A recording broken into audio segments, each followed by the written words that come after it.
So can you hear me now?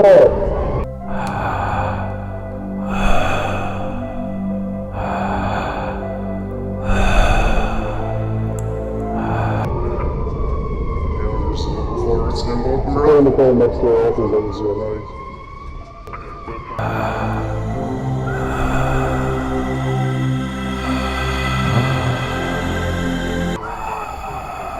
Turn the phone down towards them, come send the involved in the star and GA.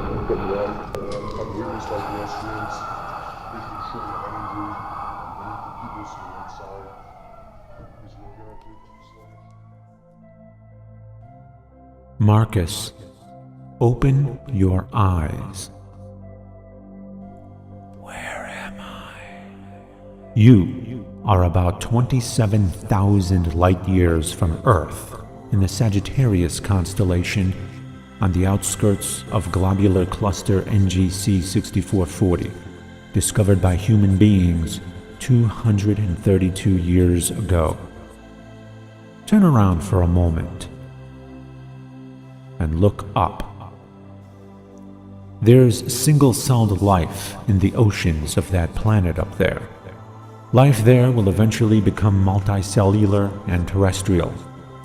Like on Earth, over 99% of the species there will go extinct before one finally makes it to where we're standing right now, on their moon. If I didn't want it that way, then I would not have made it that way. Like a precious metal or jewel, for something to have value, it must be finite. Nothing unlimited is precious, including life. Sabrina, open your eyes. What's happening? Look at the horizon. You are about to see the sunrise of a red hypergiant. And even though we're far from it, the scorched desert world you're standing upon is 2,000 degrees Fahrenheit. Nothing lives here. Yet there are countless such places strewn about the universe like little motes of dust. Though this entire world is but a mote of dust, so too is that red hypergiant when compared to the galaxy it calls home. And though that red hypergiant is but a mote of dust, so too is that entire galaxy when compared to the cloud of galaxies in this tiny corner of the universe.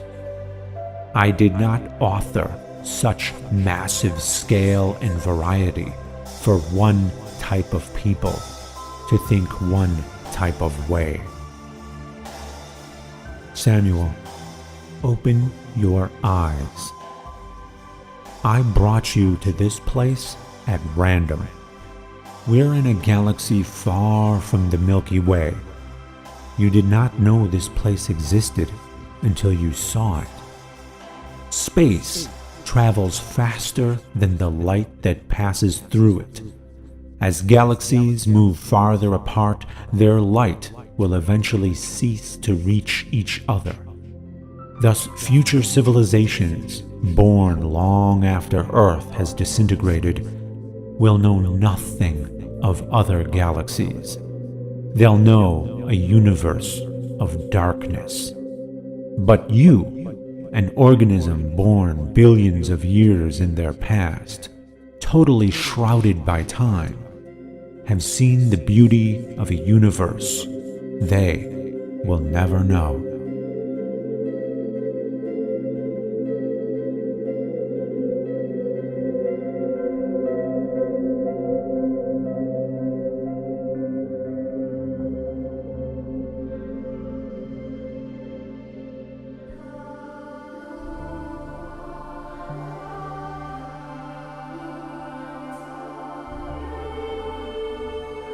I am the Lord your God. Throughout your lives, I have watched your actions, heard your words, felt your emotions. Sabrina, you were raised as a Muslim and have been a devout follower of Islam throughout your entire life. Please, rise. Marcus, you are a Christian, and though you weren't always steadfast, your faith grew as you got older, and when you died, you were firm in your belief. Please, rise. Samuel, you were an atheist who was never convinced of my existence from the moment you first heard about me right up until your death. Why have I gathered you three, of all people, here together after your deaths?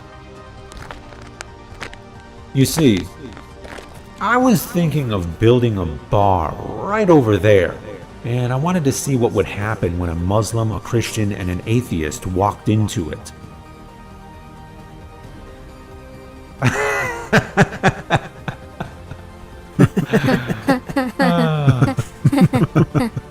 Yeah, who wants to trade places with the atheist?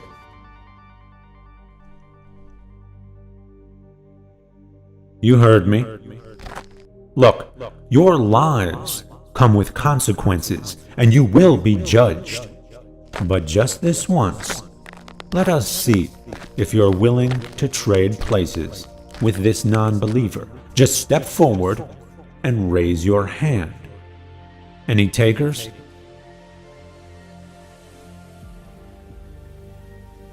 I see. Very well.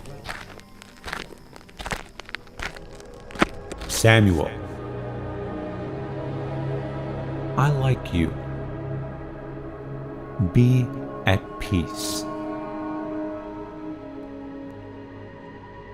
You two, on the other hand, oh boy, do I have some words for you two. Get up! That's your first problem. You think I want you kneeling before me? What's worse, that you think I'm a monster, or that you don't realize you think I'm a monster? Why would I want people worshiping me? Is that what you would want out of your lives? Do you prefer equal, loving relationships? Or for people to grovel before you with fear and reverence? Because let me tell you, that gets old really fast. Every dictator who foolishly desired such power ended up being some of the loneliest people to ever live. Christians, Muslims, there's billions of you now. Billions! And you have so much fear. God-fearing is an actual phrase now, and it's supposed to be a good thing. Is that what you think I want? Fear? Sabrina? Marcus? Both of you actually believed that I send people to hell to be tortured. Tortured! Sabrina, why would you worship someone who tortures people? What choice did I have? You can choose to have integrity, and you can hope that your Creator also has integrity. And if I am an enlightened being, and why wouldn't I be, then should I not also have integrity? Or you can trust those who claim to speak for me. It seems you have done the latter. Marcus, why would you worship someone who tortures people? I just trusted that you would know what's just. God is good. God is love. Love? Since when does love have anything to do with inflicting agony for eternity? You refused to take Sam's place because Sam was an atheist. You believed Sam would go to hell, didn't you? And you trusted that sending Sam to hell would be justice. Sam merely didn't know that I exist. Should I feel insulted because of that? Should that offend me? I don't know. Sam didn't know either of you exist either. Do you feel insulted by that? No. Yet not only did both of you believe in me, but both of you thought I was a monster who sends people to be tortured forever and desires the eternal worship of everyone else. I find that incredibly insulting. You offend me. Why would I want to be around someone like you? Because we know better now. Do you? Yes! How are we supposed to know? Everyone around us believed these things. They were written thousands of years ago. Our churches, our friends, our families, our whole society believed these things. Samuel didn't.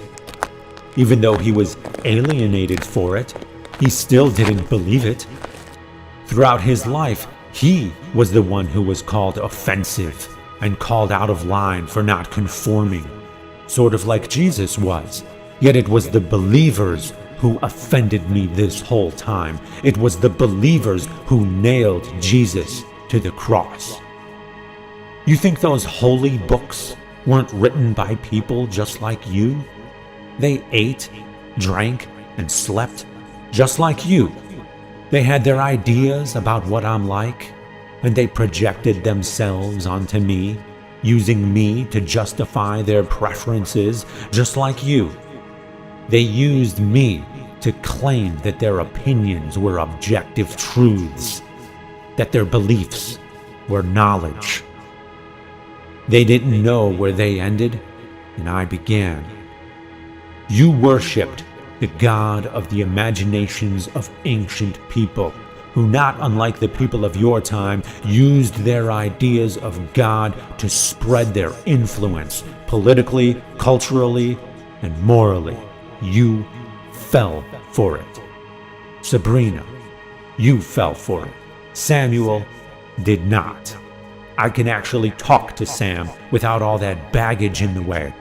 I can have a relationship with Sam. I can be on equal footing with Sam. What am I supposed to do with you two? Show us the truth. Teach the truth to offensive cowards? Have you not been irreparably damaged? No. We're not afraid of you. Good. Now, we're getting somewhere.